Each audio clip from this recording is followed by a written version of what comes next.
Legit po ba yung walang down payment, walang reservation, walang equity? Opo, si Pagsibol Village South po yun ang phase 2. Madami po akong vlog sa YouTube ko noon. Yun naman po is walang down payment, walang reservation, walang equity.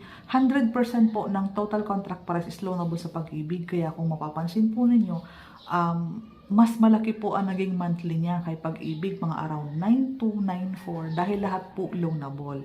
Yun naman po ay nagkaroon ng chance ang mga kababayan Pilipino na magkaroon ng bahay, lalo sa mga nangungupahan kasi wala sila halimbawa budget muna for the down payment kaya nagdadalawang isip silang mag-apply ng Pag-ibig housing loan. Ngayon, nung na-i-offer si Pag-ibig since wala si Pagsibol ni Pag-ibig dahil wala nga pong ilalabas na equity ang buyer at aantayin na lang na ma-loan approve po siya ni Pag-ibig, yun po, kaya dinumog po si Pagsibol dahil sa scheme niya na walang down payment at walang reservation. Legit po yun, kaya i-message mo ako, turuan kita.